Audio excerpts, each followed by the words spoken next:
All right, and I'm going to call the Southborough Community Center Exploration Committee meeting to order for Wednesday, October 25th. It is 7:35 p.m. We have 6 of our 7 voting members here tonight. First item of business is approval of meeting minutes from September 19th, 2023. So thank you, Susan, for doing those. Did anyone have any comments or questions on what Susan provided? No changes. Okay, I will make a motion to approve the minutes as presented. Is there a second? Second. Hold on, actually, I had one change, sorry. My name is misspelled, it's Nicki. That's my only change. Okay. And my apologies. So I'll keep the motion and that's the Scribner's error. I heard a second, so is there any further discussion? Okay, let's do a roll call vote. Jen? Yep. Susan? Yes. Nikki? Yes. Janet? Yes. Bill? Yes. And I am a yes as well, so that passes 6-0. Next is Chair Members Update, Neary Building Committee update. So actually, concurrent with this meeting, there's a subcommittee meeting right now for the Neary Building Committee, and they are they've now received the designer. That period is closed, so they've received a number of RFS submissions, and they're discussing the process to take that forward. That's for the designer, which will really kick off, the lion's share of the feasibility work. That team is scheduled to go in front of the MSBA on, I believe it's December 5th, for selection of which the final designer is. So I think what you're going to find is when we hit 2024, a lot of community engagement is going to begin there. And obviously that ties in directly with this committee's work, knowing, what may or may not be possible as they work through some of the feasibility of grade configurations, which was one of the first stops that group takes. So we should have someone under contract in 2023, which is obviously exciting to actually see that moving forward. So any questions on that? Okay, and again, as a reminder, the expectation is that the first time any sort of construction project would hit town meeting, in terms of any sort of further funding, would be the earliest, early 2025. All right, so moving on is, we've talked ever since formation about a legal opinion from town council on what actually can and can't be done with the library. And we've officially received their opinion. I think, so I provided that to everyone. I don't know if there's specific questions on it, but I do think it helps as we frame kind of what options we proceed with, knowing kind of what our town council is saying about, any potential other uses of that building, which is basically nothing. So any questions or comments on that?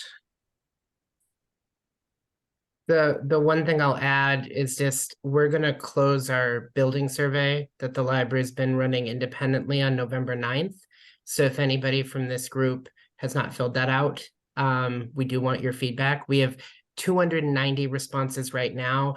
There is a question on the survey that asks if the current site of the library building cannot be renovated or expanded to meet emerging user needs, would you be in favor of relocating the library to another site in town? One of the options is I would support the library moving into a shared community center space with other town departments. At the moment, we've had 21 people checkmark that option out of the 290. So I would just say there doesn't seem to be wide interest at this point based on our current footprint on the survey. So I don't know if that makes you feel better or worse, Jason, but I just thought I would note that. We're going to have a final report of the survey data and of the open forums that we did, that's going to be available probably in very early 2024. So I will be sure that everybody in this group gets a copy of that final data. Let me just rehash that question to make sure I heard it right. It was if the footprint of the existing facility didn't work for whatever your needs are, only 21 out of over 200 suggested, moving into a community center would be appropriate. Yes. And was Okay. there any questions about the annex as part of that? Not in this survey, but Okay. we also did have an option where people could check mark. I would need more information before answering that question, and that had 94. So one of the things that the trustees and I are identifying is that there needs to be more public information about what is going on, and we will actually be conducting some information sessions also in early 2024. So again, if there's an outcome for this group, if people would like to join me, we were thinking of some library director fireside chats in the front room because there's some nice ambiance there. But that's up to you. That's more for the library's work in looking at the grant. But I think there's some synergy here with this group, as I've said in the past. So it does seem like people are interested in learning more. So that's what I would share with you, Jason, at this point from the survey. Okay. So are there any questions on the library deed itself or anything else we need to ask through Mark Purple of Town Council? Seemed pretty clear. Yeah, I don't think so. I agree with that statement. It's nice to have clarity, no matter Yes. which way it goes, which Can is I all just we add- were looking. Okay, ahead. can I just add to, it's just to keep everything as complicated as we possibly can in looking at this. If the library succeeds in their desire to put an addition on and gets the funding through the state and the, okay through the town, we would still need a place to move the library function for at least a year while construction happened. I don't know whether we want to keep that as a little sidebar on discussion of use of Finn, or we could do a completely different spot to relocate to, but that's an issue that will come up. Of course, if nothing gets approved whatsoever, then we probably still would need some additional space for storage or for some other things. So you can't get rid of us that easily. Yeah, there's no guarantee that we would get a project again, because the grant is competitive and there's at least 34 other libraries that are up for this. So we hope you'll, even with the result of what you got as far as the legal opinion, we hope you'll still let Janet and I be part of this. And we'd Right. like to continue the discussions with you guys. Because at the very least, we have had elevated conversations about moving, like, we have the 3D printer and that laser cutter. Does that make sense in the current space? Could that potentially move as part of function shift? So I think there are applications for us to continue having the conversation, if that's okay. Okay. I think, who knows how, obviously our term is only through the end of this year. But depending on obviously what direction we decide to vote on, we'll decide, I think, a lot of this, but I think it's important for us to just document all these things regardless as part of any sort of final report, depending on which path the town decides to go. So I welcome these suggestions still, even if the timing completely doesn't work, depending on when each party is doing any sort of construction. All right, good on the library deed for now. Okay. All right, so we have our friends here from DRA.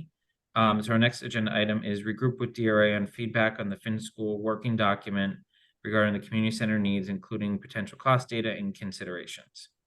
So with that being said, I think the appropriate step would be there's a slew of documents sent in advance of the meeting. I don't expect anyone went through however many pages that 200 megabyte file was, Courtney. And I know there was some cost documentation that you've also started to pull together. I think maybe if you could give us a high level of what you've done since hearing feedback from the committee. I know you didn't really hear much in between the meetings from any individual member.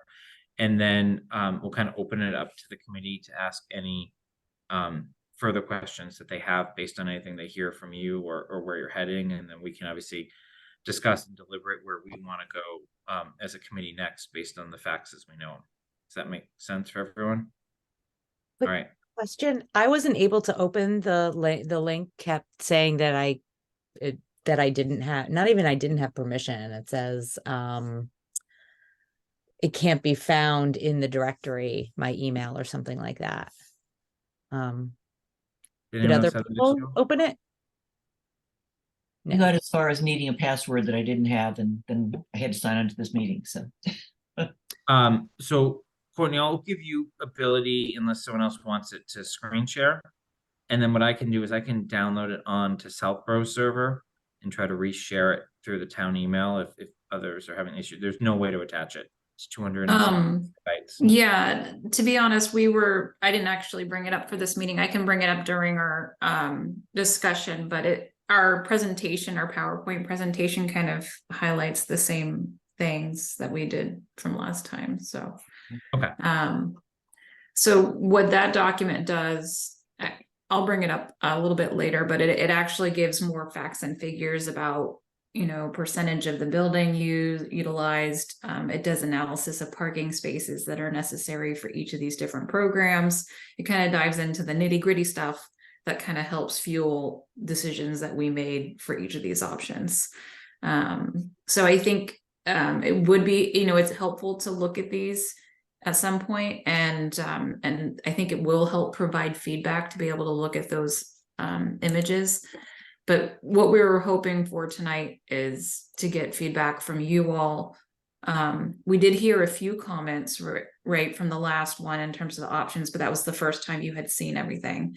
So our hope is that, you've looked at it a little bit, digested these options, and then kind of seen a little bit more than you saw before last time, and looked at those adjacencies and see if there's anything that we can improve upon for any of them. So let me try to bring up the PowerPoint real quick.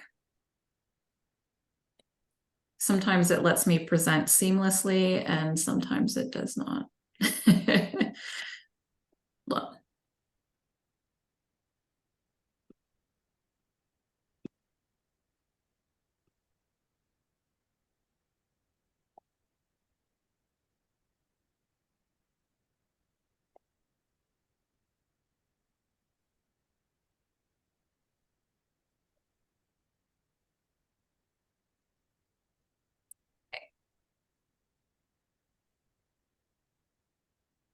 You're up. And can you all see the PowerPoint presentation?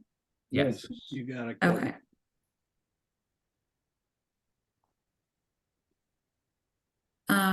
So just recapping on what we did last time, like the goals tonight are just looking at those options again. We didn't make any major changes in the options because what we heard from you were comments on, a few of the adjacencies. So we want to look at those real quick.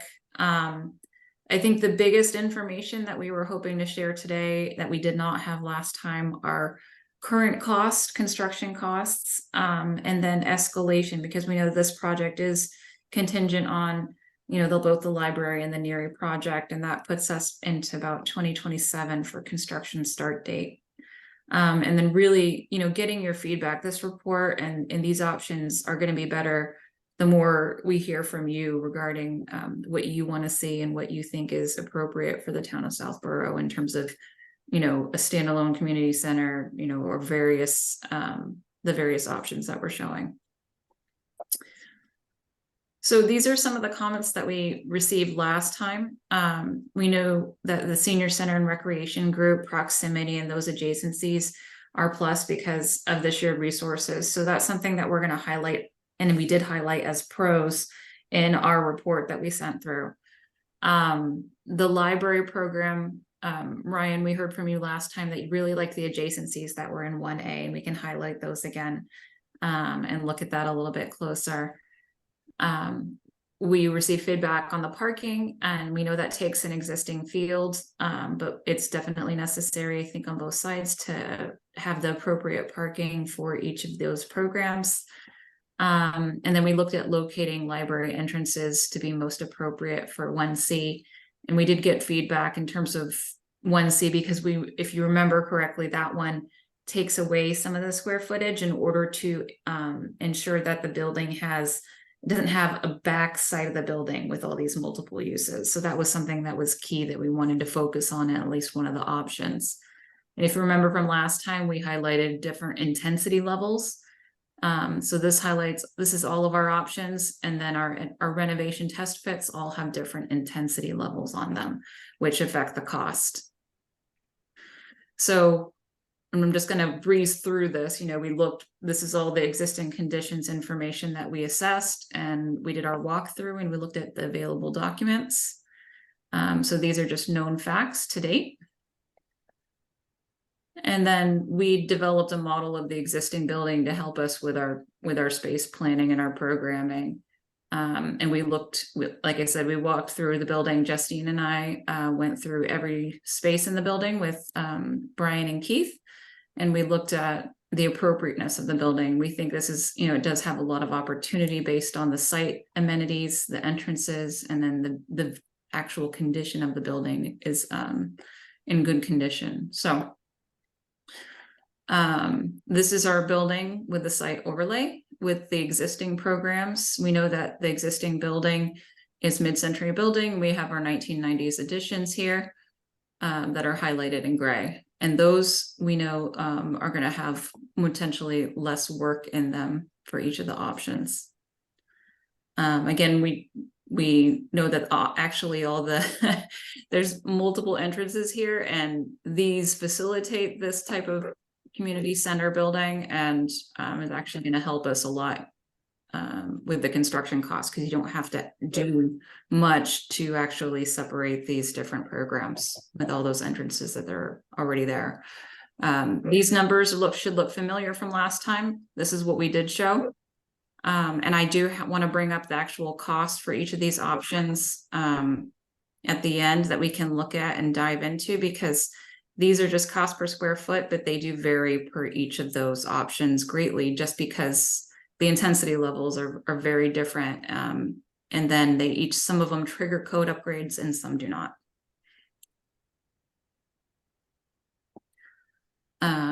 So I think, Jason, the way to do this is to quickly go through these, because most of it is familiar and things that you've seen already. So each of these program areas, libraries is our purple, senior center is our orange.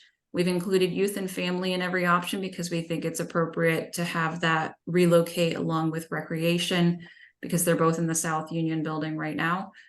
And then our yellow are more community focused and multi-user spaces.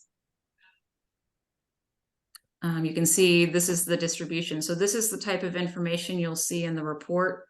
We'll make sure that link works for everybody. We'll send it another way so you can dive into that a little bit more. But the building square footage allows for an excess of space. So this option is very minimal renovation. It's not, we're not demolishing walls or changing a lot of the structure of the building to make this happen. This is almost with the exception of toilets, we have to change our very low toilets to adult toilets in various areas. So that requires a little bit more intensity in the renovation, but everything else is very low and minimal. We're talking finishes and lighting, things like that. All right, so this is looking at that and then looking at the programmatic entrances. And then this should all be familiar as well, or it kind of dives into the adjacencies in each one of these spaces. Recreation, the library, which this is the one that you, if we remember correctly, Ryan, this is one that you appreciated the adjacencies in. Yes, and, remembering correctly. Good. And then option 1B. So this, you see the darker orange. We're intensifying the renovation here in the senior center option. Other differences here is we actually we said, what if it's not the library and this community center building? Is there a potential to relocate some town offices here? And we think that this area could be fairly flexible for, various town offices, depending on the programmatic adjacencies that are best with some of these resources, these yellow meeting rooms. This large space here, that's the current library space. That could also be a great meeting space for multiple different departments in this building. And again, the entrances are quite an asset for this building, as well as the parking that's there. This does show our parking here. There's a couple different parking configurations that are also shown in the report. And those are included as a site allowance in our cost. You'll see that later on. So again, the darker areas highlight the areas where we would do more intense renovations, a little bit more structural work, putting in doors, creating openings, demolishing walls that are not structurally required, or just minor structural adjustments there. You can see this one provides access into the courtyard from this open zone over here. So this would be a little kind of stepping up that intensity level for senior center. And then recreation, this 1B does require, if you want your, if it's inclement weather, this is a nice connection when it's a nice day, but we know that this would require kids to go through the other program areas if it was really inclement weather, which is kind of one of the cons that we noted with this option. And then the office spaces, there's quite a good amount of square footage associated with those office spaces and a lot of flexibility. 1C is the one that we highlighted earlier that actually removes that 1990s addition portion, because what we think is important with any community center building is that you don't have a back of building or have anybody that's coming to the recreation department or the library or anything and feeling like they are on the rear side of a building versus, a welcoming entrance to that programmatics part of the building. So what we did is this you can see creates kind of a little cave-like feel in here. It is all masonry and concrete right now. And what could be done is it could be re-landscaped, it could be create a new entrance into the program here. And we're showing it as potentially a library entrance with the option of actually having library entrance and separating that a little bit from recreation. So that's one of the comments that we heard last time is this purple arrow and this green arrow representing those two entrances could be redistributed to be in another zone so that it's not something that's too crowded in terms of the two programs, which is a very appropriate comment. So you can see here we highlighted the options. So that's what we're doing. We're looking at, what's that? I have a question. So in that Okay. option, we're talking about removing part of the building that exists, right? Right. Would we turn that into better parking instead of giving up that ball field? Is there an option to figure out configuration of parking there instead? You could, but you wouldn't gain the same amount of parking, if that makes sense. You could have your accessible parking here, but you're not going to gain the same quantity of parking that you would, for a lot over here. We were so strapped in town for ball fields that and I know I missed the last meeting, but I watched, caught up and read through your documents, but losing that ball field is that kind of feels like a deal breaker to rec. Because we don't have enough in town already. We're sending people up to Northborough to go play on fields.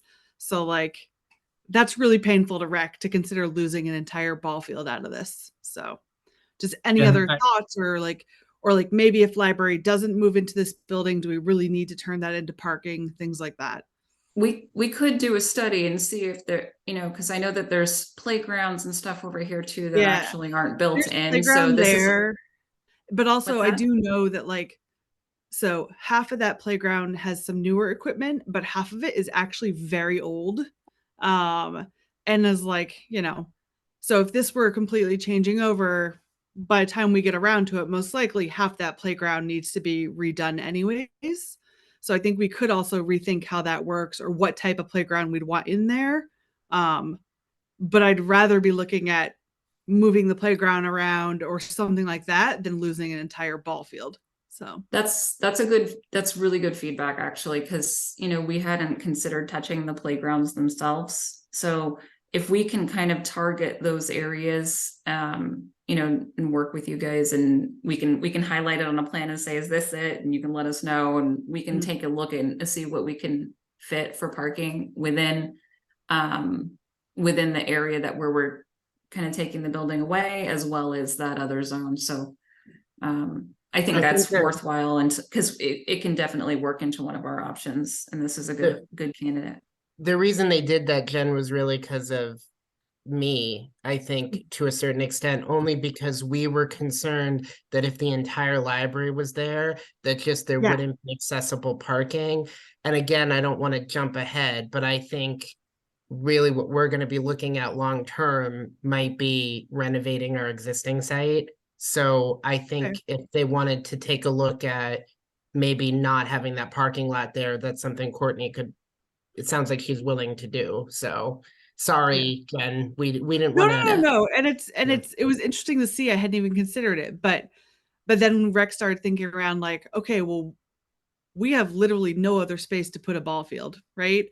And like even the Neary school is up in the air as to what's going to happen there. And like, you know, we're a little bit concerned about our fields and ball fields over there as well. So well, I was just gonna say, maybe like the option that doesn't have the library, or maybe like if it's an outpost of the library, understanding like what could we, I don't know, would you still take off that little piece, those little classrooms on the end there, and would we make more room for parking there and not have to give up a ball field, stuff like that? I was also going to ask if putting kind of a like the 1B and 1C together, like again, if the library is not going to be there, so the purple is not going to be in this one, but the blue and the town buildings, we don't need as much parking, or doesn't need like a grand front entrance in theory for town hall parking, as it would with a library. Be like the library, we want that nice big separate entrance and all that parking. So I wonder if it's possible to kind of mush the 1B and 1C together with some of those ideas as well. That's I great. I think we can talk about that a little bit when we get to kind of deliberating some of this. Jen, the one thing, and I can't remember if it was in the last meeting or not, I'm very bullish that the Neary site should have a very comprehensive recreation plan to it that encompasses not only the existing fields, but hopefully enhanced fields. Obviously, it's going to depend on how much footprint that facility needs to cover, but obviously these things need to be tied together, right? Obviously, you can't lose a field at Finn. Right. And not really get anything at Neary, but I would assume recreation's position would change if all of a sudden you have a new field at Neary that's brand new, and you know that's a very small, right? Or like, and I think it's more about not losing footprint space at Neary, because we're not going to get footprint space at Neary. But yeah, No, yeah, and I think Courtney, where's the septic here? Septic, we haven't done a full study on that, but Brian said it's in this central green zone over here. Okay. It's very So lush not on and the field. green. So it's like almost on that downhill towards. It's behind the playground. Yeah. Right. Yeah. Right. Okay. Okay. In the soccer field. If I can offer one other thing before we move on to Courtney and Jason and Jim, is just Jan and I kind of talked about this, and she can pop in if I'm misspeaking, but I think if we do end up taking advantage of the space temporarily, or even utilize a smaller section of the building for the library, we are less interested, I think, in doing some of the massive infrastructure changes, like a brand new entrance that we talked about in the last meeting, or in pursuing parking options. We would look at, you know, especially if we're going to be guests in the building for a set amount of time, we wouldn't be as interested in doing like a full reno. Does that make sense? Okay. Yeah, I think that would be unfortunately money down the tubes that for 1 or 2 years. If we did do something. Yeah, that makes a lot of sense, Ryan. We do want to be the best temporary library we could be, Jason. Not just that, but to your point Understood. is well spoken, so. Well, and that's one of the problems with, even if it's temporary, you still need parking. So, but we could walk in through a different entrance or whatever, I think we can be pretty flexible about that, but there's still a minimum number of spots we'd need to have. Yeah, I think the current library space offers a nice opportunity for a temporary entrance component too, and it is a little bit closer to parking that's over here on this side of the building. Right. I don't know, I forget off the top of my head, I think there's a total of like 120 to 130 parking spaces overall for the building as is. And then this also proposes, improvements for the senior center parking on top of that. So that it would gain a little bit more as well. So this option 1C, more intense renovation for the senior center. We've heard from you, Pam, that we want to make sure that when you come into this building, it doesn't feel completely like a school, that these spaces feel appropriate for the programs that are needed for the senior center, which we agree with as well. And because Ryan, we showed this option 1C, and we heard what you said about some of the adjacencies earlier, and Justine and I were looking at this and said, look, these same adjacencies can happen in any of these options. So we wanted to kind of highlight that you can maintain your historical documents and research area, and your the children's section and story time can actually come into that existing library zone, and that we can play with how that works in terms of this library setting. And again, and we heard what you just said about, if this is a temporary library, you can still have those same adjacencies. You're just going to not have as many open spaces as you're not going to do all the same structural and infrastructure investments in a 2-year library that you would want, other than, instead of a 30-year library. So you can see how that all opens up when that addition is removed. And the other benefit of this is you have a new recreation entrance that's allows a connection straight to those gym and multi-purpose spaces that the recreation program would use. And it also allows that line of vision to the fields and the playgrounds. And there's just that idea of, in 3D, showing those zones and the potential entrances that we talked about. So that's it in terms of the PowerPoint presentation. I'm going to transfer over to our cost sheet that we sent through today. 1 second.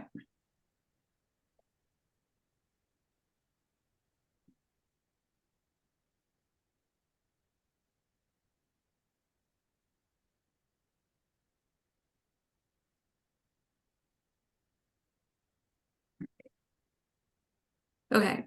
So if you had time to go through that, this is great, but if not, we'll kind of run through the key points here. With any renovation to a building, we as architects have to meet certain code requirements. So, and different types of renovation and different intensity levels of renovation trigger code upgrades. And the big code upgrades that happen, that were approved this summer, that are in effect, are actually code upgrades for the building envelope, the exterior walls, the roof. It would affect insulation values that we need to look at for existing buildings, and also window replacement as well. So what we wanted to highlight is that, at this low intensity renovation, when you're not doing a lot of structural work and a lot of infrastructure work, you're not doing a lot of demolition, that's not going to trigger your code upgrades for your exterior and any fire protection that might be required. And we know that the building is sprinklered, so we're not worried about that portion for the fire protection. But the building itself would need, masonry rework, insulation rework, and new windows, because the windows themselves, I believe, Keith let us know that those are from the 1990s renovation, so they haven't been updated since then. And we know that they would have to be replaced as well as part of that code upgrade. So that's one component. So option 1A, just as a heads up, is the only one that does not trigger that intensity level of renovation for code upgrades currently. Once you start escalating it into 2027, then the cost of the building goes up in terms of construction costs. This is 2021 or 2024 actually is 5.5 million. Escalation in 2025 jumps it up to 6, and then you have 6.6 in 2027. And those numbers are really, you know, we talk with our estimator about this, and we do these types of studies a lot. Escalating 4 years is kind of, it's a guessing game, right? We know that from 4 years ago from today, construction costs vary dramatically from what we're seeing in public building, public work, as well as you know, a lot of the school work that we do as well. So this number really is, we want to put, you know, and in the report we'll note this as well. This is really just a guiding number. It's not a number that we need to lock in as our maximum. You know, DRA told us it was going to be 6.6 million. That's something that can easily change based on you know, the industry and what we're seeing in terms of cost per square foot. So that's assuming our current cost per square foot is escalated up to 8% in 2025, and then another 10% on top of that in 2027. So that applies to every option that we're showing for renovation.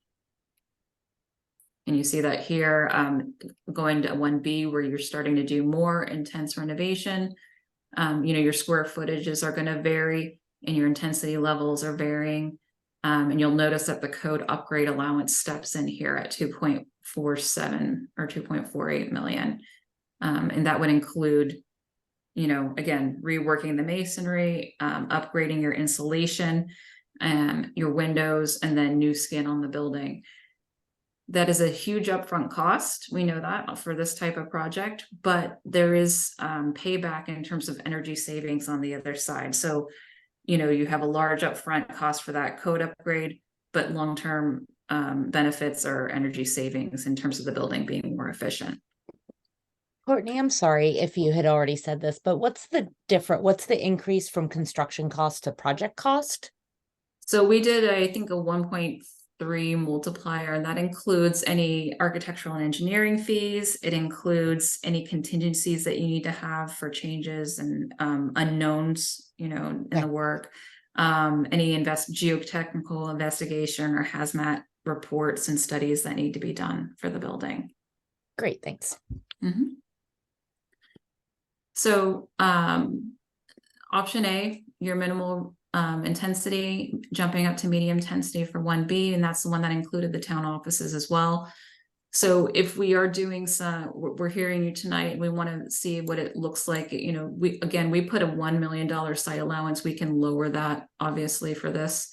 And any site allowance numbers here are really just placeholders. We haven't really done a design per se.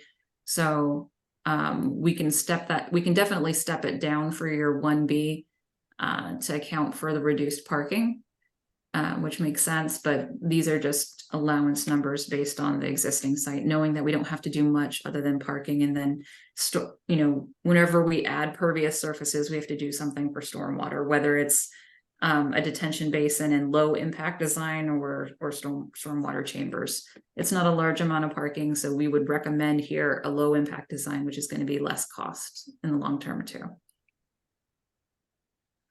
And then 1C steps up, so you can see that these numbers come up in your escalation from 2024 to 2027. Start construction date is here.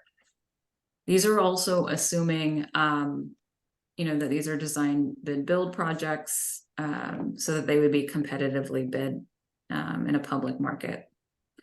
And then it jumps over to the new construction options. You can see how these numbers climb quite a bit, and your cost per square foot, it goes way up, and it's escalated here. So this number 941 per gross square foot is your initial unit cost, and this is kind of how it escalates with the recommended percentages from our estimator when you jump up to 2027.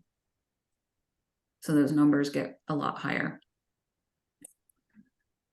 So these options are all our new construction for standalone senior center, library, rec center, and then a mixed use construction of our total with our total square footage in terms of program area. So this area is not dependent on Mary Finn. It's dependent on what we've heard from you in previous meetings and all the user groups for each of these programs for senior center, library, you know, the youth and family, as well as actually this one doesn't include youth and family. This one just includes the 3 programs. I know this is a lot of numbers thrown at you at once, but if you want to dive into any of these, please let me know. We can open it up for questions. If you have any on anything that we've shown tonight.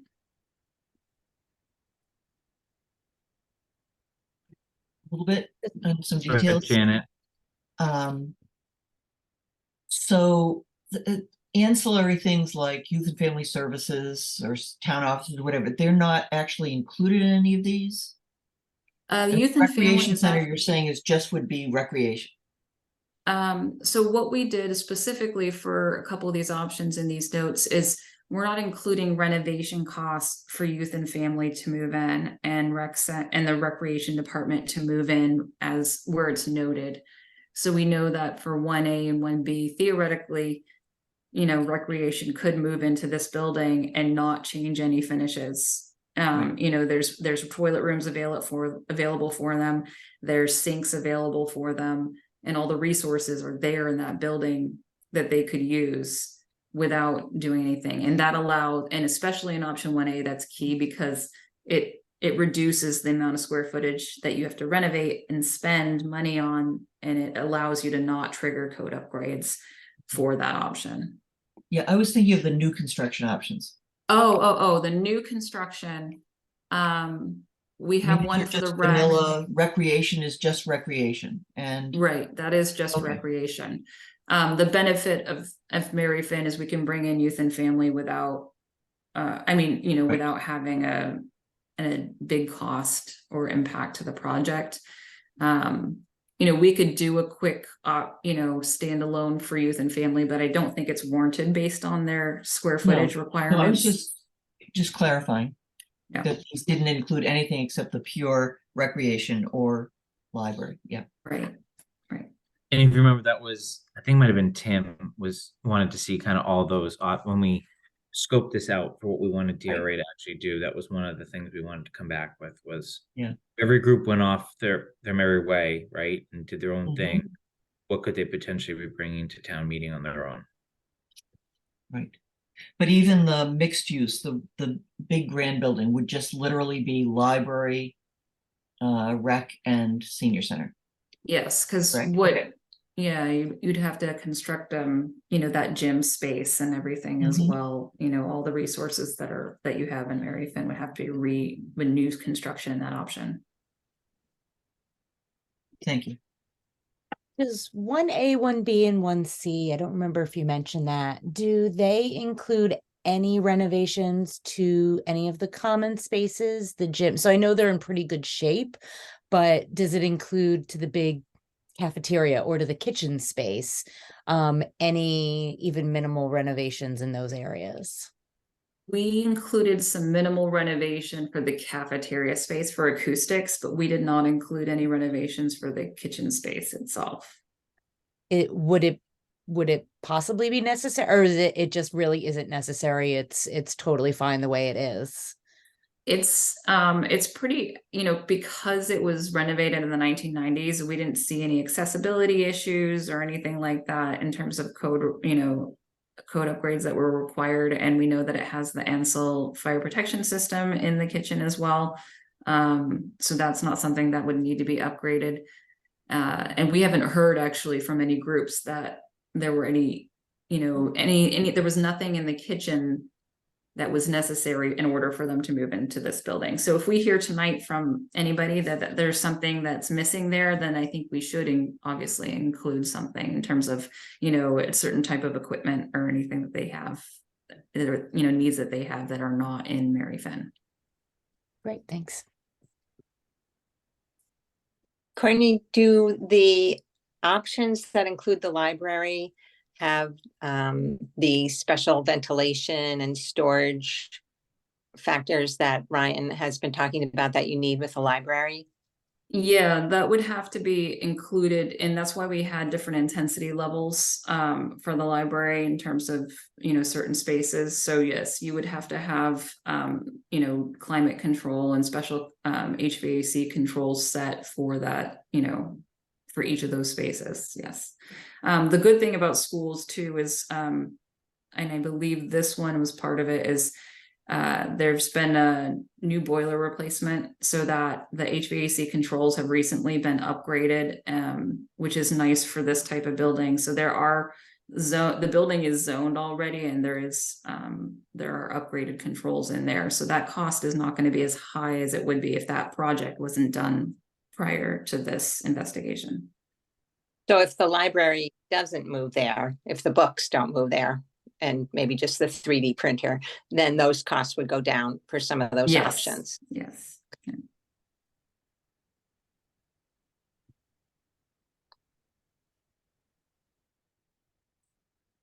I feel like everybody paused because the library is so expensive. I'm sorry, guys. Well, we knew we weren't going to do that regardless, so that's not so scary. Yeah. Yeah, and to be honest, that's not going to be the lion's share of the cost for the library. The biggest one for the library is where you start opening things up and making it a more open space. So you're doing structural improvements, which requires a lot of ceiling and light work. Work on the lights. It's all the finishes get redone, and so that in itself just warrants a lot more expense. And that's not just library, that's any type of space that requires that intensity of renovation. Thank you, Courtney. Yes. So are there any other, I'm sure there'll be more cost questions at a future date, but I guess are there any more cost questions for the right this second?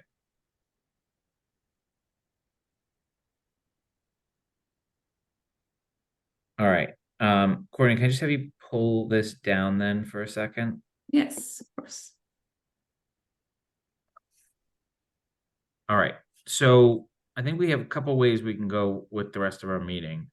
And Courtney, I'll leave it to you and your team of whether you want to stay for this part or whether you want me to kind of synthesize wherever we land in this discussion, because I don't know if it's going to be a short discussion or a long discussion. So I'm just going to caveat it with that. But I think, at least in my opinion, we're at the point where we need to start to kind of narrow some of the stuff down of like what we would actually want to know more about and what options we could present as possibilities, not something we're bringing to town meeting, right? But possibilities so that people are aware of the potential reuses.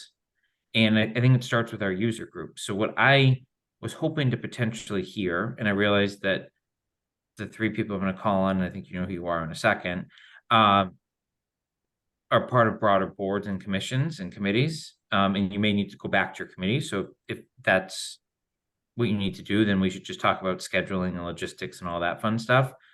But I think I have basically the question for all three, and I think I expect different answers. It's just my hunch is, and this is obviously for recreation, library, and council on aging, hearing what we've heard about all the options, is your user group interested and willing to continue pursuing some subsection of space at Finn?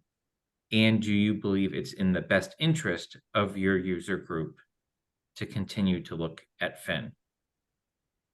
The contrary to that question would be, no, this isn't a good space for us. We need to look at our own space on our own and not as part of kind of this commingled puzzle. That's the question I have. But before I kind of open it to the three parties I at least called out initially, does everyone kind of agree with that question, that that's kind of a gating issue of how we potentially move forward? Mhm. I And guess definitely, the other question I have for the town would be, what would you do with the Finn School otherwise? Um, I guess I'll take that one first then, and then is it's gonna well that would probably have a huge if this committee came back and said we don't see a good repurpose use for any, let's just like take the doomsday scenarios for a second, right?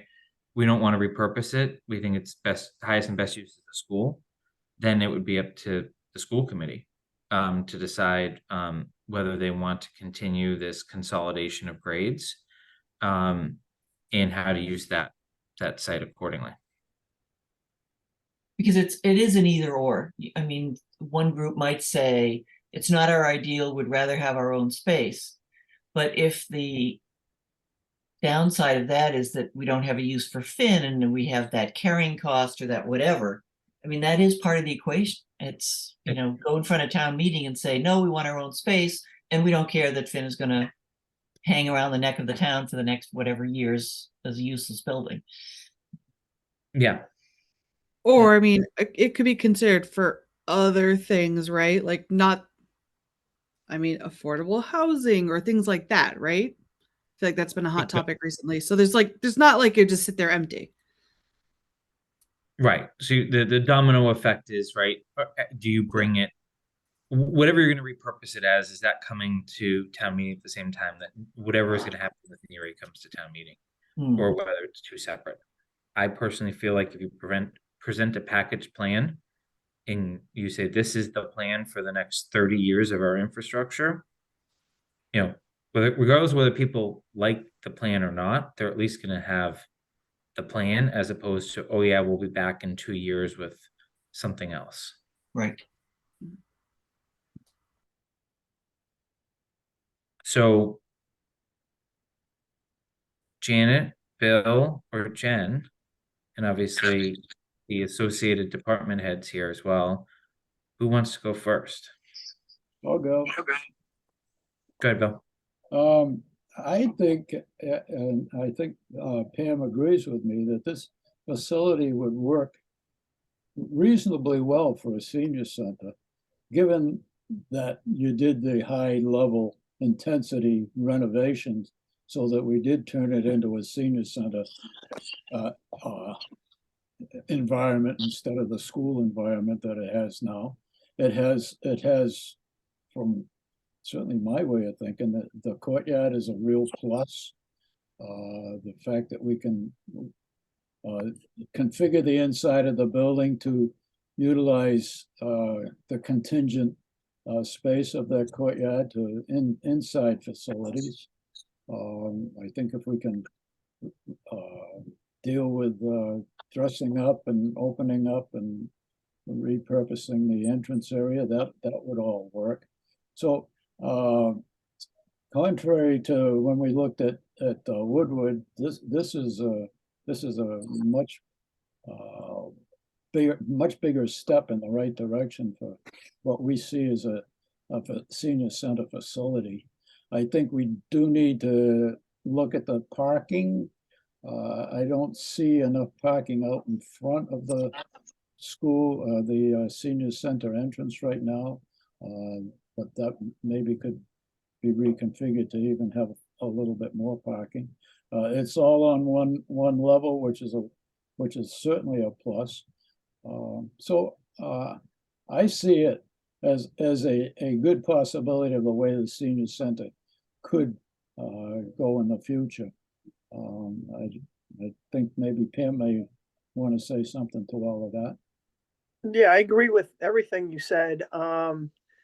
I think the other advantage is to being near rec. And if the library were to be there, that's great too, because a lot of seniors use the library too. So I think it opens up a lot of options for shared programming.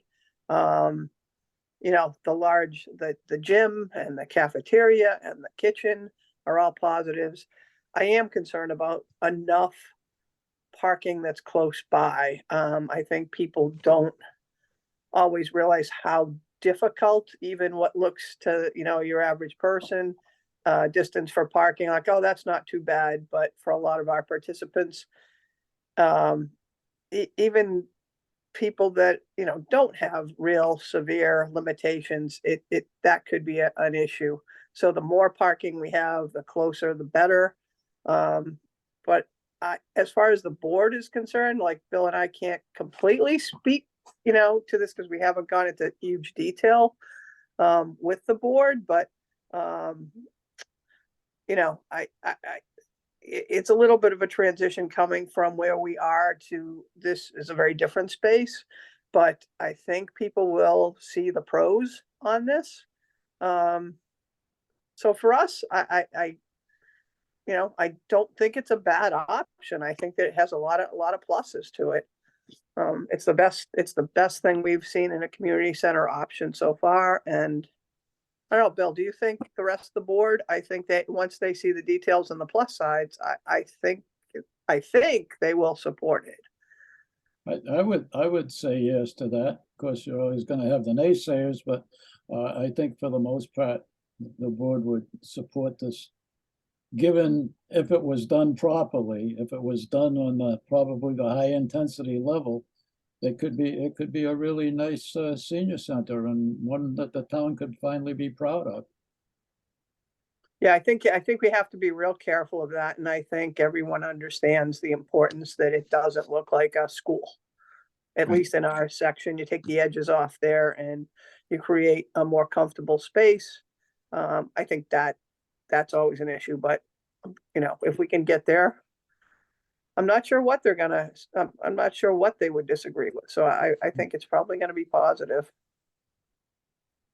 Okay, and there will be time for further vetting, but obviously we want to make sure we weren't in the situation where we were with Woodward, where it was kind of not getting a lot of support, right? And before anyone spends another dime, you know, I think that the decision that I at least see, Bill, for your group is obviously there's a possibility that Porterville empties out, you know, of all those departments that have now gone in there, right? Like if they take space, whether it be townhouse or at this facility too, right? Making sure that your user group is comfortable that Finn would actually enhance your programming and be the, you know, what you've always been looking for, as opposed to if you just had more control over the senior center, which I know has a ton of accessibility issues as, you know, currently construed at least. So The school option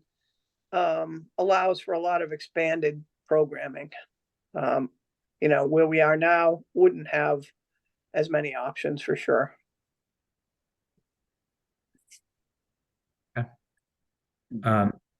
Any questions for Bill or Pam before I go to rec? All right, Jen or Tim or both? So, I mean, I think in general, Rec is very excited about the idea of having like more space, access to a gym to program in, and like being there on site with all of our external fields and stuff like that is a huge plus. I mean, I have a list of feedback on these designs of some things that we feel are just like missing. Like one of our biggest things, honestly, is storage. Like there's like no storage in this design, and like the basement, and we have auxiliary buildings, and we have storage stuffed all over town. It'd be really nice, and we have lots of problems with that, right? With like locks being broken and problems with keys and stuff like that. So if we could figure out storage to be able to get all this stuff in one place, and then like things like the office space for Rec in these designs is really, really tiny. And we've got 2 full-time people, 2 part-time people, and summer staff. So, and maybe it's a matter of just like looking at the space that's been allocated and figuring out, you know, where we actually put offices versus like classroom space. The other big thing that Tim and I have been noodling also is, so one of the big questions we asked ourselves is like, could we run summer camp out of this space? And we're not quite sure we can. We don't think it's quite there yet. So we want to talk more about that. But I think as I look at these designs, And I get that we're like allocating space to like senior center versus library versus rec, but maybe if some of these rooms were more like shared and we could calendar them, because when senior center wants to use the space is not when rec is going to want to use the space. So maybe as I look at it, I'm thinking more of is some of the in-between space more shared rooms that rec and senior center can collaborate and figure out how to schedule those rooms versus like owning them being their space, because that opens up more, I think, more space for both groups, so that during the day or in mornings the seniors are in there, but then like after school maybe the kids can come in and have programming, things like that. So maybe it's just a little more flexibility in our design and how we bring that to life. If you don't mind, I can respond to a couple of those things. I think all your points are well said, because I've been to South Union, I've been to all the buildings, and I've seen where you've stored everything, and so I understand the need. And we did, just to highlight, we did show both of the large storage rooms for the gym and the locker room zones being dedicated to rec, but any of the yellow spaces that we have in any of these options, they are intended to be shared, which was kind of the benefit of the, the recreation and senior center adjacencies there too, is, you can share those spaces. And I think last time we showed a couple multi-purpose spaces that we had done in previous projects. I'm going to share one real quick. That is a good example of one of those types of spaces. Oops. I thought I had it shared already, but it's not. So it's not in presentation mode, but can you see the image of that multi-purpose room? So it's something, it's like flexibility is going to be key in this building. So like I said, any of those yellow zones, and we can make adjustments to where they are now, and we appreciate the feedback tonight, because that's going to help us kind of modify these a little bit to make them better.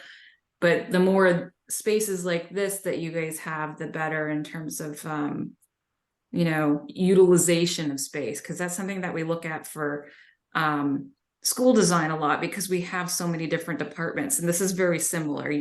Space utilization is going to be key in a building where you have so many different uses. So we hear you on that loud and clear. And we didn't design office spaces per se, but right now we are just looking at square footage. So those could be, we would dive into that a little bit further in the next phase for sure, because we're aware of your full-time and your part-time staff needs. Yeah. And that's where I think it's like, was it 1B, where there's more of the shared space in between rec and senior? I think I like something like that feels more flexible. So Yes. then the two groups can coordinate who's using when, or programming or stuff like that. Yeah, that allows for like rec to expand when it needs to and contract when seniors need it.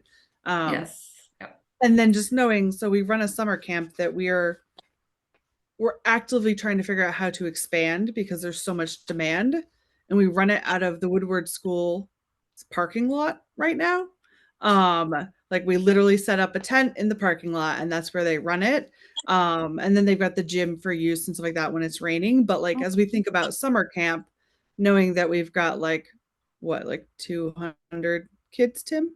150 kids. We'd love to be able to grow that to like 250. Just thinking also a little bit about the spaces, like, so if they're walking back and forth between the gym and the outdoors and stuff like that, how do we insulate the seniors from all these children running up and down the hallways, right? A little bit. So more of that yellow shared space could be like, okay, prime time in the summer, like, yeah, there's going to be a lot of kids running around and it's going to be louder and maybe more annoying. But that's a big part of the program for a couple months of the year.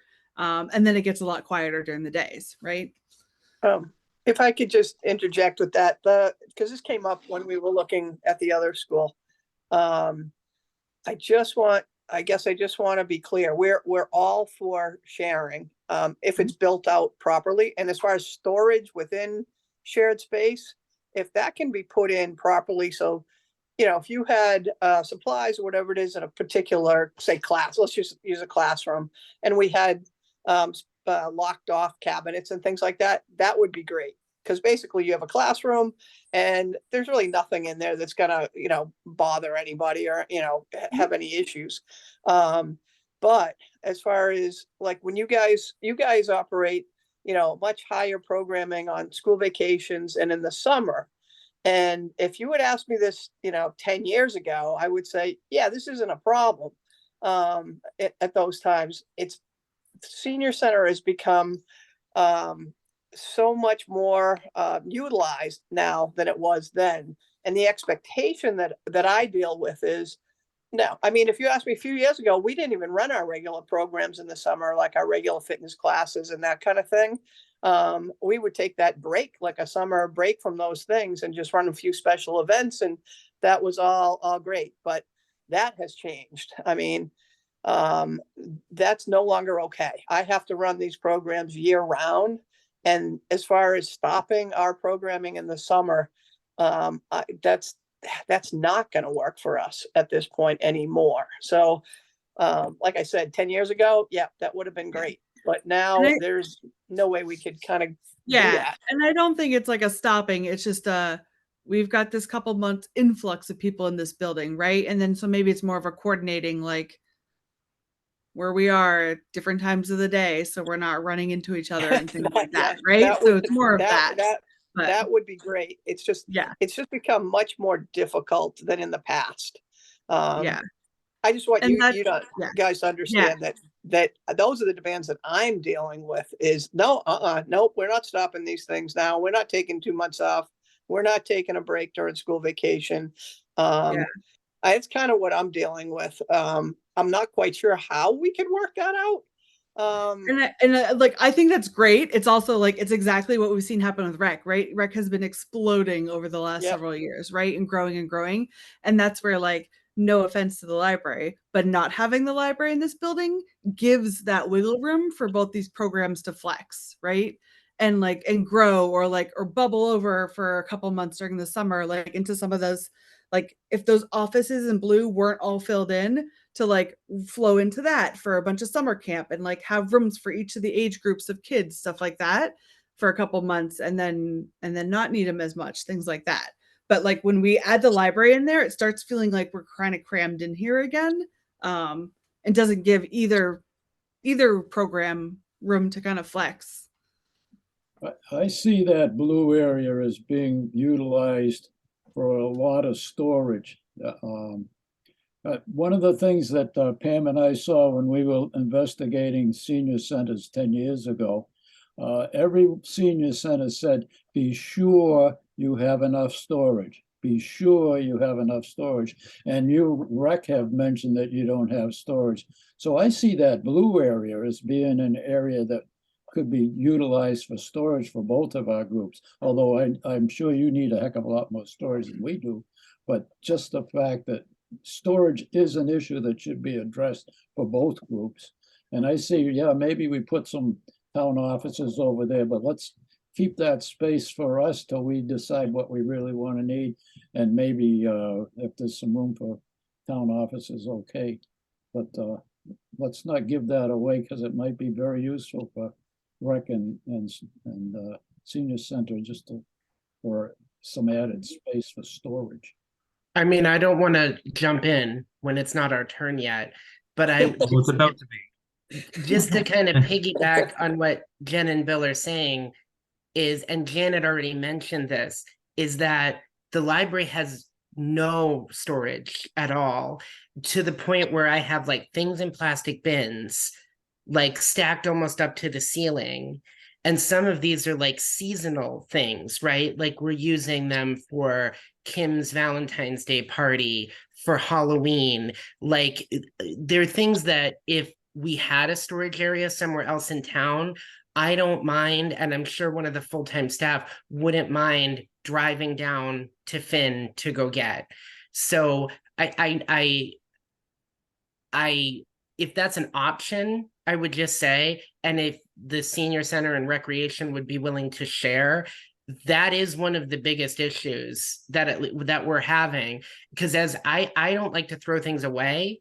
I know that about myself, but also if it's something that we can reutilize and not have to spend money on next year, that's actually better for our user base and for our, you know, pocketbook at the same time, right? Which I think is a concern for all the departments.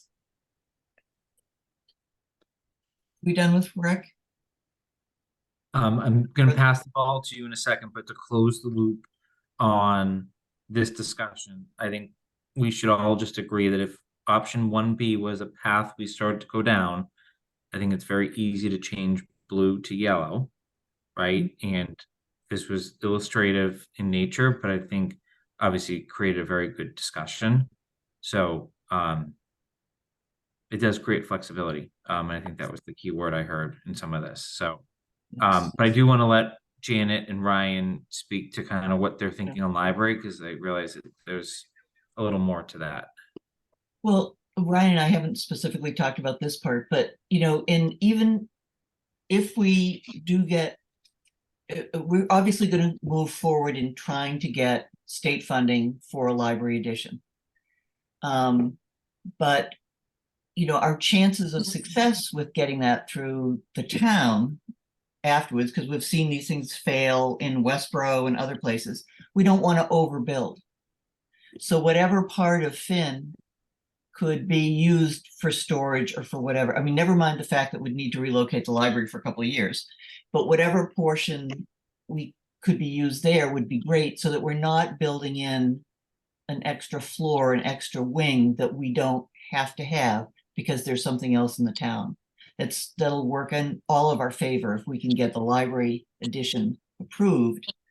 And if we can keep it to the real essentials of meeting rooms and whatever that we need for library programs, that's going to help everybody.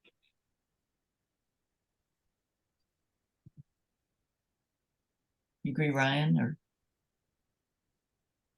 Yeah, I mean, also kind of to piggyback on the previous department's discussion, I think there is some utilization of space at Finn that wouldn't have to be potentially integrated into a future library design if that space was available as part of a community center. So I like, this is one thing, Jason, we talked about back in the Woodward like walkthrough, but specifically meeting rooms, which seems to be an issue for that has come up. And I can tell you it's coming up in our survey, is that there isn't meeting space in town, which has been it's a concern, I would say people have, right? We are looking at maybe integrating some study areas where like tutoring could happen, but to add large scale meeting rooms is going to require a significant amount of square footage that also wouldn't integrate additional space for books. I mean, part of what we need is space for the physical materials that the library has. That is what we're at capacity for. So I do think there is some value in looking at our existing space and in trying to focus on that. And I mean, I don't think this is surprising anybody, but there are applications for things that we could still work out of. And I will say, I like that Finn kind of has a built-in library space already.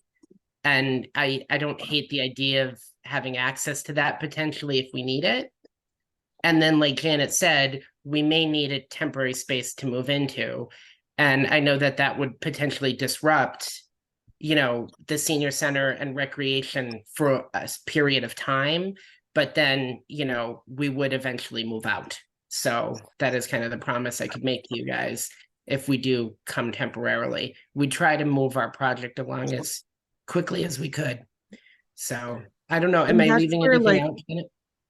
And so I like the idea when you're talking about like the programming and stuff like that. But so if those blue boxes were more meant to be more this auxiliary rooms, like there's no reason why they couldn't be on like, and people can schedule them or host programs and sign up for them and run them out of those rooms, even though it's not in the library, right? So like those could become online. So like even Youth and Family Services, I know they're running a program like down the street at a wellness center. Like this could be an option for them. Like they could become more these multi-purpose function rooms that anyone could be running programming out of, right? Mhm. So it becomes kind of like this shared calendar of space to allow us to flex and give everyone more room to do things.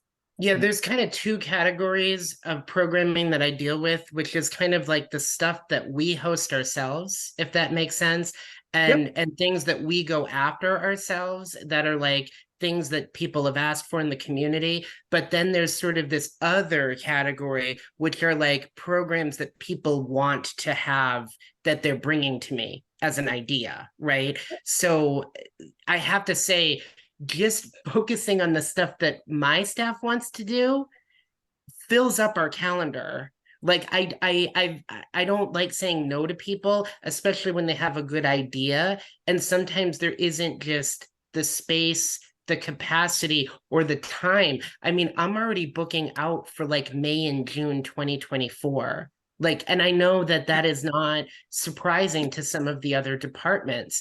And I mean, we have already been partnering on things in the past too.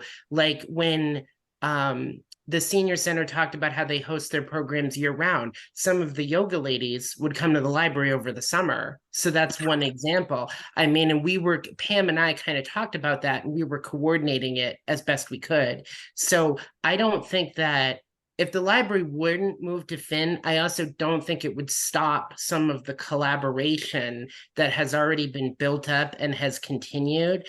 And I would just say, it's not like we're not interested in more space. I mean, I don't know what our future options are going to be, but from what I'm hearing from our polling of the community is that people do like the current library space and would like us, at least at first, to focus there. Yep, that makes sense to me. And as far as the collaboration of space, when we were talking about that, I think that really works well with us and any other department for like the afternoons or the early evenings. It's the summer thing and the school vacations. That's the part that's difficult. But just like the libraries kind of started to use some of our space like in the evening because they're larger programs. That actually, no matter what happens, could be something that I don't know if rec could take advantage of that in some way. Because Bill and I always, from the get-go, years and years ago, thought that was a good feature as far as working together with rec, especially. Yep.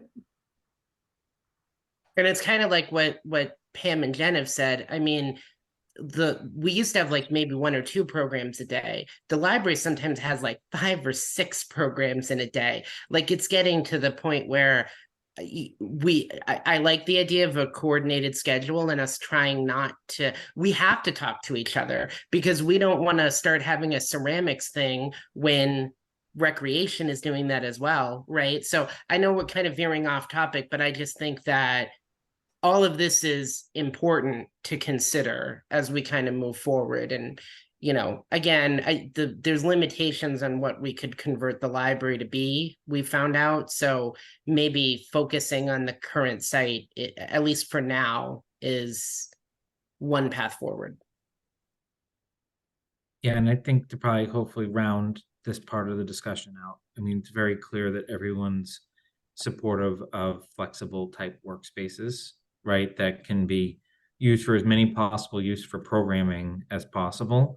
Obviously, the scheduling and the logistics are more operational. I'll leave that to our esteemed department heads to figure out once what we're actually doing. But I think obviously the more flexibility that can be built into all of this is going to be critical to support. So I think that blue area, I think we ought to keep it for the 3 of us and not worry about giving it away to the town offices. Because needless to say, the 3 of us have all claimed some space there already this evening, and having that as a flexible space for use by the 3 groups for different things, I think would be a real benefit. If the space is there, we'll fill it. Yeah, I mean, you do want to have some space that's empty to start. I think our Yeah. public safety colleagues will tell us that. Won't just stay that their way. presence. Yeah. Yeah.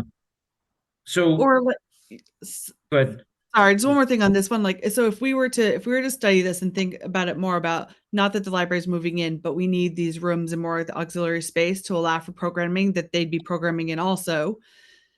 Is this the kind of the option we look at and potentially say, if we were to take that green part off and turn that into parking so that we don't lose the ball field, like how would rec kind of like move over a little bit? So it'd take up some of the yellow or blue, and then but then you still have several classrooms available that are unoccupied, because that, I mean, then I don't lose my ball field, right? We could get more parking in that back entrance. Yeah, I think, you know, to be honest, this, if you look at these numbers, I mean, that blue area is 16,000 square feet. Think about, you know, how big your current space is in terms of existing programs and what you're running out of. That's a lot to dedicate to storage.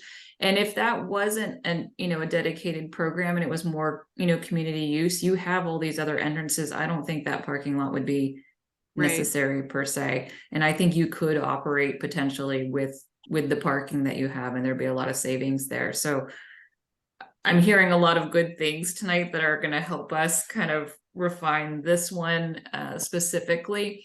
I'd like to show this one as our flex option, but I think it's also important, you know, with what Ryan's saying too, is, you know, maybe we look at option 1A as our temporary library option, so that that shows you guys what can happen in this building for, you know, your 2-year period or what have you, and you still can utilize shared spaces. Because I don't know if you noticed the square footage on this for the library, but it is much higher than your current library space. So we feel like you could potentially move in here even with less space, and then we can dedicate a little bit more to shared use that allows and gives that buffer for that temporary period. And but it also gives you room to grow for your future, you know, fit those 250 kids in there for that program, you know, for your summer programs, without interfering with, you know, senior center and what have you. So I think if you guys are in favor of that, I'd like to look at this as the temporary library option, and then we really dive a little further into 1B and talk about those flex spaces and how we could really maximize this building if it was just those, you know, 3 shared uses. I'm assuming youth and family still in the mix here. I was just going to say something about that. I mean, I think we need to continue to plan for them. I think we obviously need to get a little feedback from Sarah, who's the director there. I do think there's other options that have been floated for them that were kind of outside of kind of the purview of this at some points. And I know I think we got to figure it out. And only she can dictate, I think, with her commission what the best answer is. So I guess that's my long way of saying we should keep it here for now. We probably need to engage Sarah at this point, but also this is another area that may potentially free up, right? And it's not huge, but it's also not insignificant.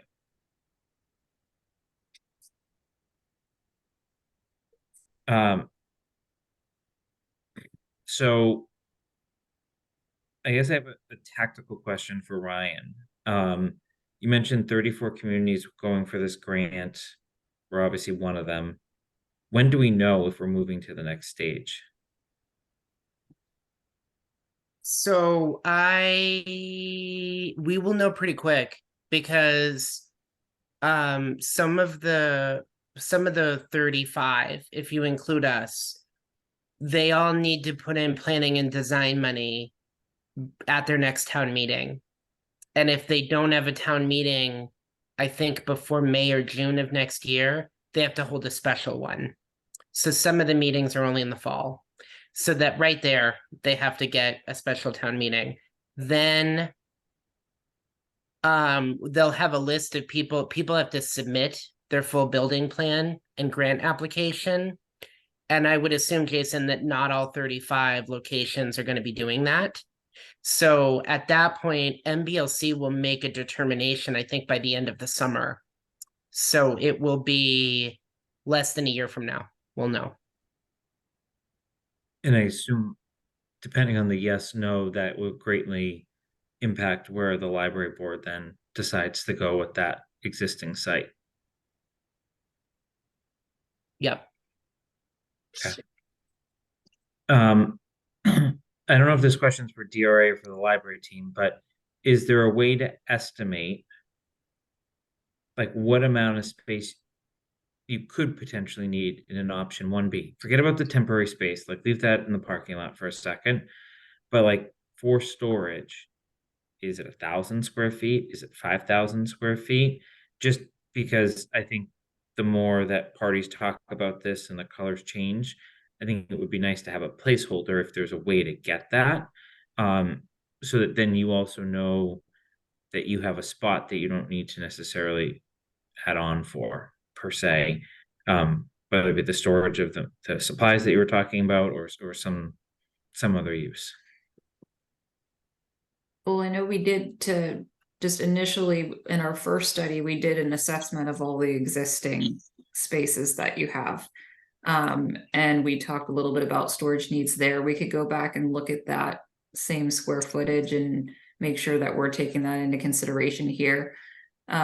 Something that I do want to highlight though is, again, the square footages that we show are, you'll notice that the numbers are, with this one specifically, the senior center's right on, but some of these are higher because these are utilizing like literally 900 square foot classrooms at a point that each of these do have storage built into them.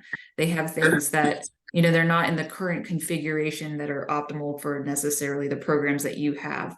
So there is a way to, within these program spaces, within these purple zones and orange zones, to include more storage because they are somewhat larger than what you would build them out as in new construction, if that makes sense. Because it's less expensive to utilize a bigger nurse's room now, for your senior center nurses area than it would be to build a smaller one that you would say you would need in new construction, if that makes sense. So those types of overages, I guess, allow for a little bit more storage capacity within these program spaces, just so people are aware of, things that we were looking at while we were doing this. So, and we do call out specific ones, but there's also ample space for storage units and things like that to be built in within these spaces. If I had to estimate, make an educated guess, I would say probably about 1.5 square feet are used specifically for storage of materials. We have a lot of what we like to call multi-use space. So the Eaton room is part storage, part programming area, part, again, we store a lot of different things in there. So it's like chairs, it's supplies. I would say we probably wouldn't really require more than 2,000 square feet for the storage that I'm thinking about. I mean, a lot of what we'd like to move over there is stuff that we don't use all the time, if that makes sense. How about the historical materials and stuff? Are you including that or? If we do an expansion, I'd like to explore the idea of a local history room. The new Marlborough Library is actually still finalizing their local history room, but I have talked with the director over there, Sarah, and as soon as it's open, she's going to give me like a little tour. But because they have independent climate control to help preserve the historical documents, that's part of why it's taking longer, even though the library has already opened there. So I think I'd like to have that material at the present library, but again, not knowing the future, Janet, that's a good potential use to highlight. I just don't know if we're just utilizing existing space at Finn, would we be able to have the same kind of private temperature control? that Yeah, we'd be looking for probably in a not. local history room. Probably not. That's what I'm thinking, but. I would say it is very possible to incorporate it in an existing building. There's not a reason why it couldn't be.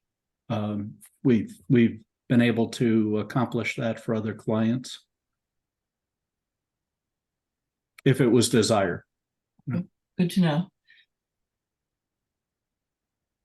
In the gymnasium space, which is also where they would have their meals and so forth, where we would serve, as adjacent to the kitchen, is there storage space there for tables and chairs and all the ancillary items that you use when you set it up as a place for a meal? What about underneath the floor? Underneath the floor? That's kind of a That was the crawl inconvenience to space, right? put The tables stage. and chairs. I think that's a non-starter. Yeah, that wouldn't, I don't think that would work. What do they do now? Do they serve meals in that room? They They must. do. Yeah, But if you think the kids, all the tables are the ones that fold up and they just roll them to the back of the room. So Mhm. like that's probably not what you want for tables and chairs. So their storage, they just fold them up and just push them to the back wall, but they're just out in the open. There's no actual storage. Yeah, that's what we have. That's the situation we actually are dealing with now. Okay. When we have to open it up, we just basically roll them and put the, stack the chairs against the wall, which kind of, encroaches on, the spaces that we're using. If you've got a class in there and things, it shrinks everything. I mean, it would be great if that could be incorporated somewhere, but they have to be close by. You can't store them on the other side of the building and move them every time and things like that. So, I think, I'm not sure what else you would do unless this But was. also, if we've got We all- if we've got the space to kind of flex in this building, you might not need to pick them up all the time and move them, right? That could stay as a cafeteria Yeah. setting and not have to Yeah. keep moving it. Yep, no, Well, and that is, those tables and chairs move from day to day. Today we had the bingo in the hall. When we left, they had all those chairs and tables down to open it up for the function that's gonna be there tomorrow. And then Friday, they're gonna have to put them all back for the big All Men's Club meeting that we're gonna have. So those things they need to be very adjacent and they need to be very accessible and easy to put in, take out, because they're not sitting still for more than a day at a time. yeah, Do we we'd be foresee using, needing Okay. the stage area, because that's if we're not going to use a big, I mean, it's enough for it's a whole stage. Is that potential storage space, that whole big section that's not necessarily eating or sitting space? I mean, you could still even use the front of it if there's any presentations or something, but there is that whole. you're talking to Bill. I've been trying to kind of get rid of our stage in the past. I gave up on that because I got a lot of people really like having a stage area.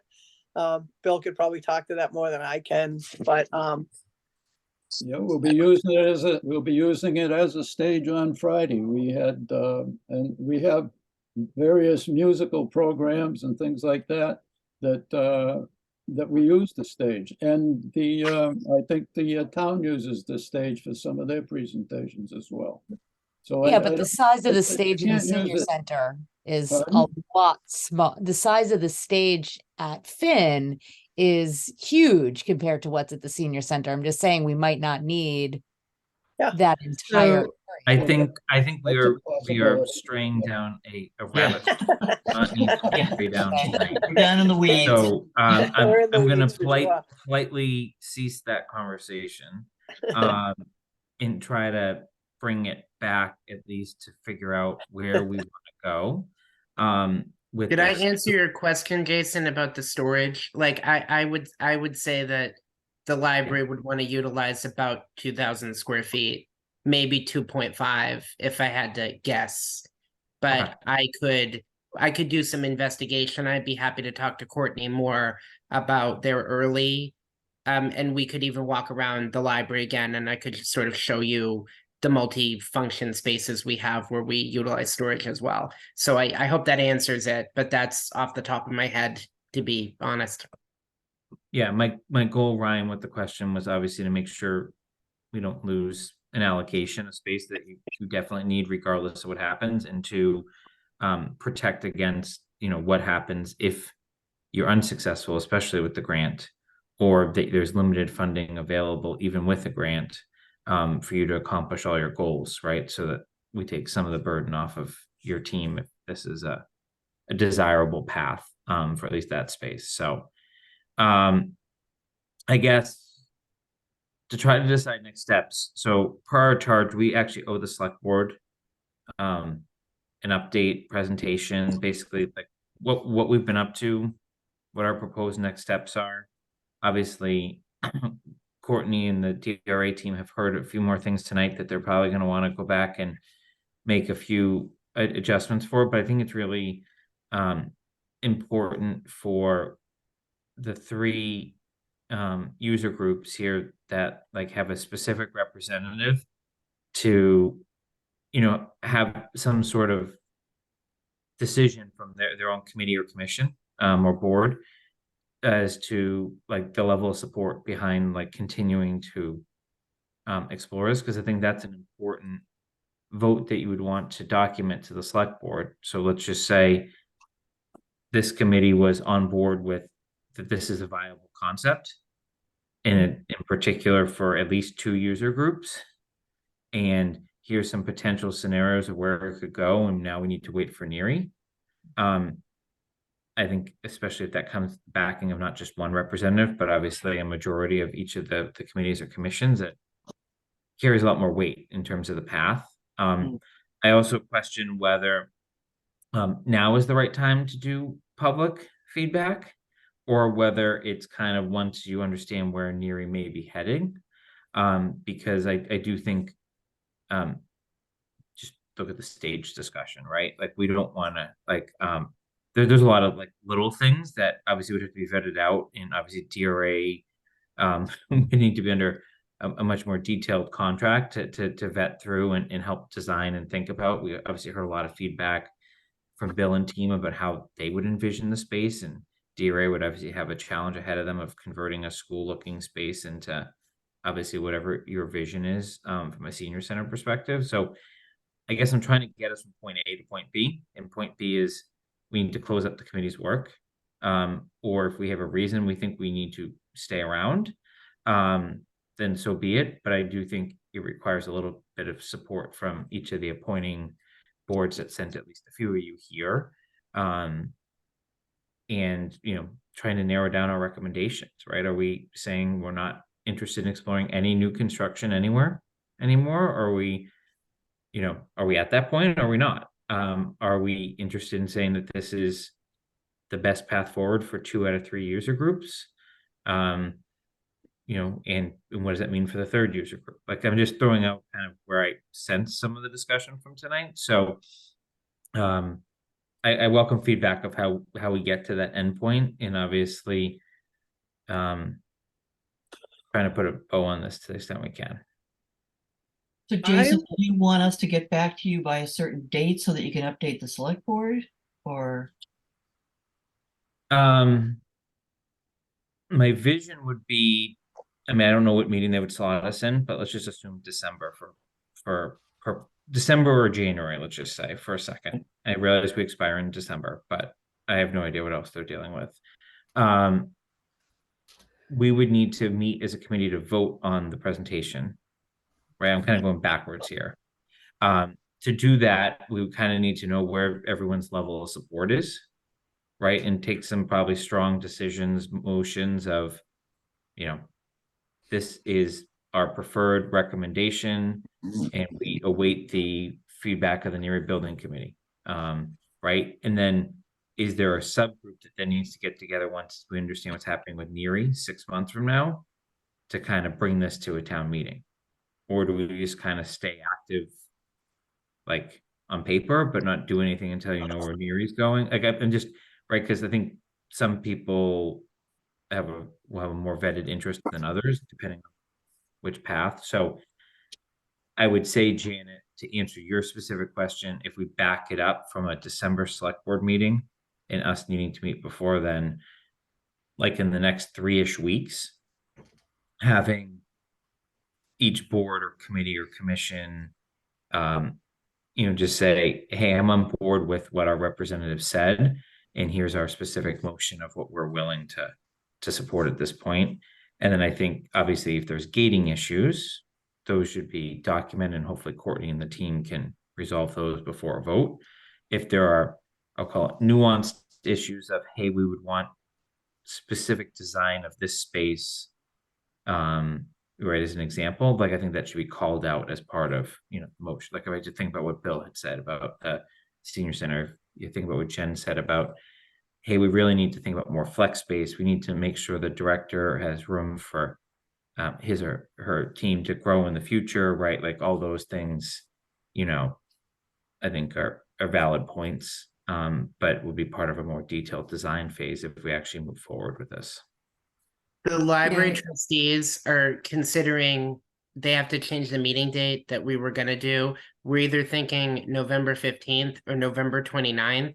You're helping me kind of settle this, Jason, a little bit. Is it better if they meet on the 15th? Because then they can have a discussion about this, or is the 29th too late? I mean, I don't think there's an emergency based on the NERI timeline, but I do think in the interest of everyone's time here and to try to keep kind of the momentum, sooner the better. But I think if you can't get a quorum, you can't get a quorum, and there's no need to rush a decision. It just would impact when I ask the select board to meet. Like if you're going to meet on the 29th, I don't feel comfortable asking them to meet in December. I'm going to say extend us till January. We'll see you in the new year with our presentation. That's, I guess, kind of how I was thinking about it. Welcome feedback from others. Do we? We should all So do we our can best definitely then. go And back and get input from our boards. Do we want to meet one more time with DRA to see kind of like the little revisions from our feedback tonight? And then I'm fine with pushing this to a meeting in the new year with them, because usually this time of year is insane on select board, and they're trying to Yeah. open warrants and budgets and all that. So, and I don't think this is a rush. I mean, I think it'd be good for us to put a little bit of a bow on this and be like, hey, look, this is a plausible path forward, but there's a million other decisions that need to fall in place to make this happen. And at this point, I don't think we should go looking at any other standalone anythings, because there's so many things happening across the town. I'm just looking at all the dollars adding up, and we can't afford all of this at the same time anyways. So I'm personally worried about all the things we're starting to stack up that are going to sit on the shelf for a couple of years. So I'd rather put a bow on this and document some stuff. And even if we don't talk to select board until March, it probably isn't going to make a big difference, right? So I agree. I think from a budget cycle perspective, they get busy in January, I think, based on the last budget calendar I saw. So I'll reach out to Andrew tomorrow, and just see. But I agree with your sentiment. Just any meeting in we December. could just document it too and submit it. Yeah. And if they want to talk about it in May, we can dust off our notes and go back and talk about it Okay. then. So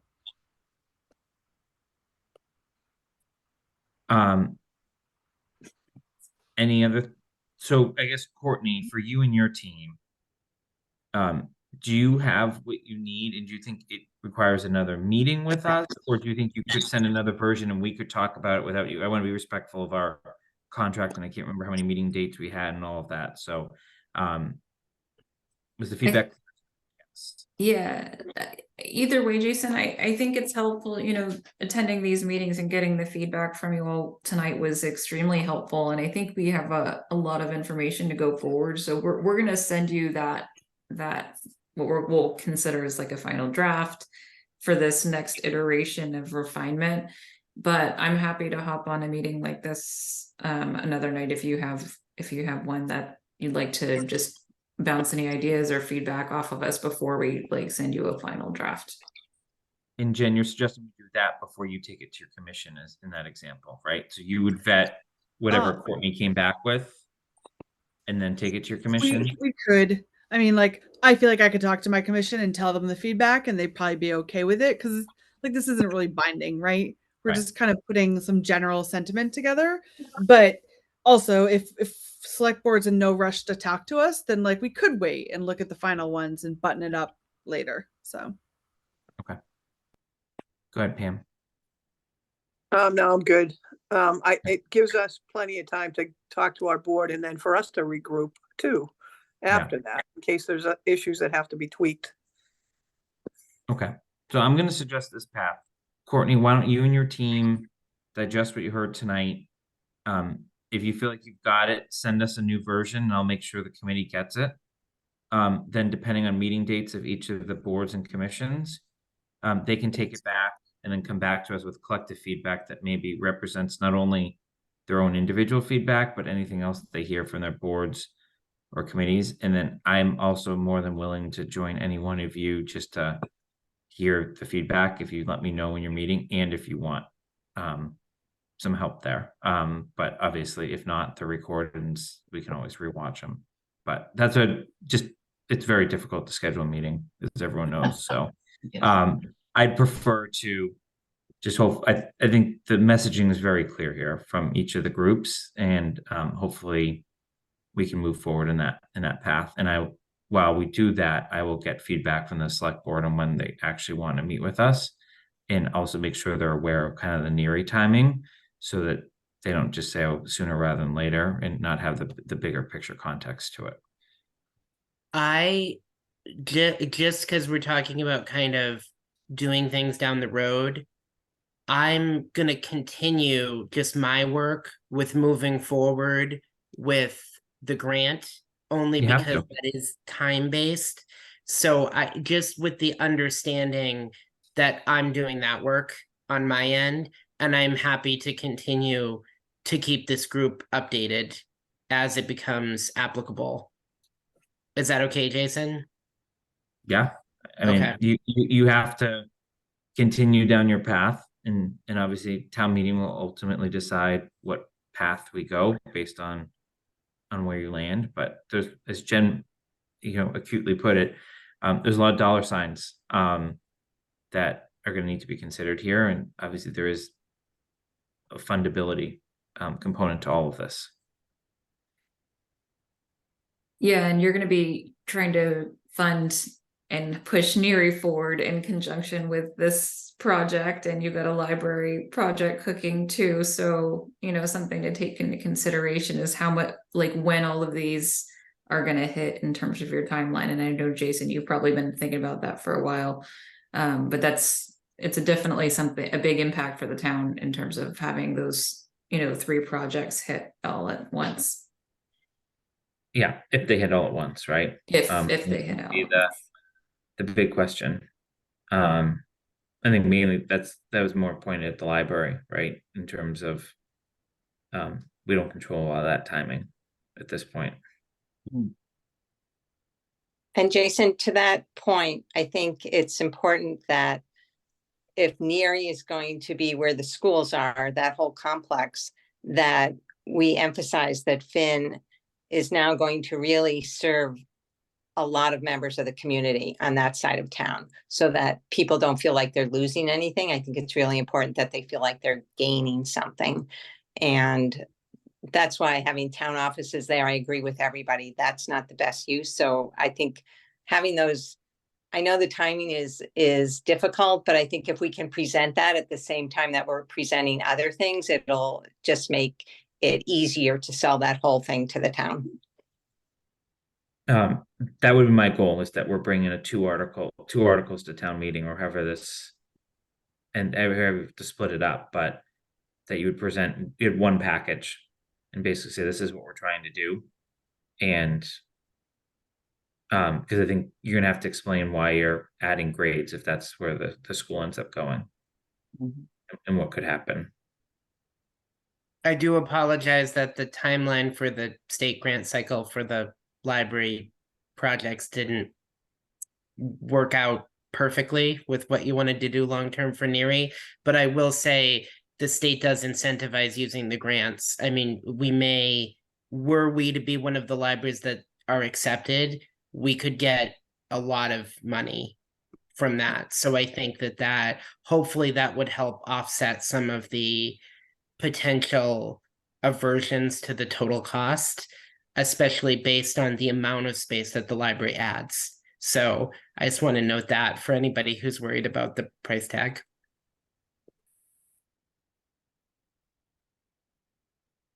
Appreciate that. Is there, I guess, anything else with DRA that anyone wants to discuss tonight? Good. Thank you so much. It was good work. Thank you. Thank you. We greatly appreciate it. Okay. So I think we briefly talked about meeting schedule. I know we didn't set a date, but let's just kind of get the feedback. And I'll set a date once we get that feedback, depending on how quick or slow we can move. Is there any public comment tonight? All right, I'm seeing none. Is there any other business that the committee wants to discuss tonight? All right, I will make a motion to adjourn. Is there a second? Second, Any further discussion? Roll call vote. Jen, Yes. Janet, yes. Bill, Yes. Susan, Yep. Nikki, Yes. Tim, Yes. and I am a yes as well. All right, have a good night, everyone, and we'll talk soon. Okay. Thank Good night. you. Thank you.